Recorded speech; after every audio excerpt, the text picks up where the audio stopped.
seeing this American team, can I ask you, are many of the team interested in investing money in Northern Ireland? Yes, that's the objective of our visit to Ireland, to explore the investment possibilities here. As you know, there's been a tremendous growth in overseas investment on the part of American industry, and Ireland is becoming one of the most desirable places to do this. Now, we've read that you're going through a financial crisis in America. Is this not the wrong time to be coming to look for possible investment? Well, it takes a considerable period of time to make a decision for investment, and the controls that we presently have in America are supposed to be temporary, and we think within a year or two there'll be some relief on this. But we're not completely shut out from overseas investment. And while it has been reduced for certain countries, Ireland is fortunate in being what we call the Class B category, where there is some opportunity for American investment here. And of course, the arrangements that are made in Ireland for foreign investors here through loans and grants and assistance are very attractive also at this time. So that I believe Ireland right now has a very unusual opportunity to interest investors while these controls are on in America, because they're in a relatively favorable position. And that's one of the reasons why we're here, in fact. Now, you've mentioned grants. What other attractions will you be looking for? Well, the experience of other American industrialists in Ireland thus far have indicated this is a good labor climate. People are intelligent, they work hard, they adapt well, they train well, and this is one of the very most important things in attracting industry. And your labor record has been quite good here. Have you any preconceived notions about Northern Ireland, Mr. Coulter? What do you expect to find here? Well, this is my fifth visit here. Oh, to Northern Ireland? Yes. That I didn't appreciate. My mother and father were born in County Fermanagh, and so I know a little bit about it. And what you know about it, do you think your fellow Americans will be very happy with it? From what I know about it, and in fact, I've encouraged these persons to come here because from what I've learned about Ireland, I think they should be interested in it as a good place to invest. And if Ireland handles itself well in this period of development going on right now, I think that it can become another Switzerland or better, because you're a bigger country and I think have a bigger opportunity. Now, you keep referring to Ireland. Do you make no distinction between North and South? No, I do not. From an investment point of view, the South offers attractions as well as the North. And we're here, in fact, looking at the relative attractions of the North and the South.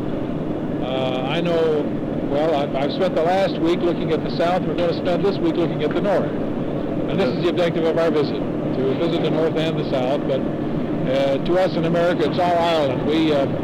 We don't recognize the boundary as much as certain people do over here, apparently. Mr. Knight, this is your first visit to Northern Ireland. What impression have you brought with you of people in Northern Ireland and indeed about the country? Well, no real impression, but considerable curiosity to see whether the reputation of hospitality and friendliness and substantial capability is there. Now, at the moment, there's a considerable amount of American industry here in Northern Ireland. Will this all continue?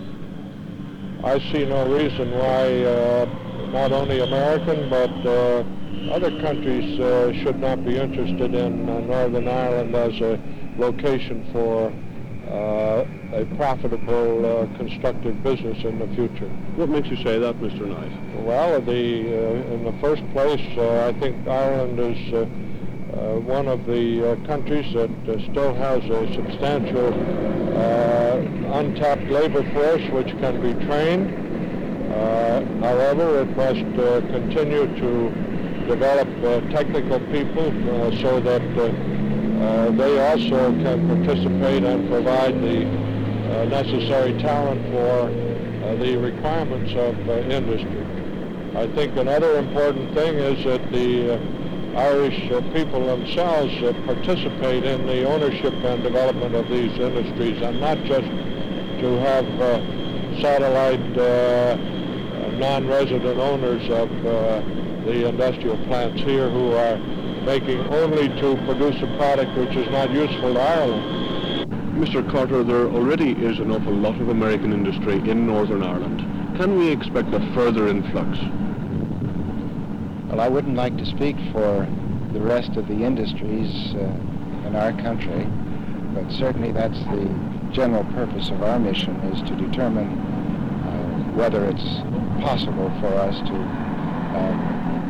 open something here in Ireland. We just don't know. This is our first look around for most of us.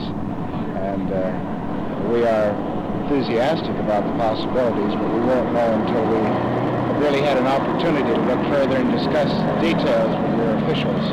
Now, you're president of a company which turns out electronic components. Yes. You have 3 factories in Britain, I understand. Yes, that's right. But none in Ireland. No, that's correct. But what sort of inducements would you require to have a factory set up here in Northern Ireland? We're not principally looking for inducements. I should say this first. We are looking for good labor, good steady labor force at reasonable labor rates with good labor conditions. These, of course, are primary for us. The ease of transporting goods in and out is vital as far as we're concerned, because whatever we would build in Ireland, presumably, would be exported. And I say that because we are principally a manufacturer of components and not for end products. And if these requirements are met, you could well set up a factory here? Yes, we could. Yes, we're looking for additional factory areas, and once we have these things in focus, they might well turn out to our mutual benefit. What preconceived notions have you of Northern Ireland, Mr. Coulter? What impression do you have of us?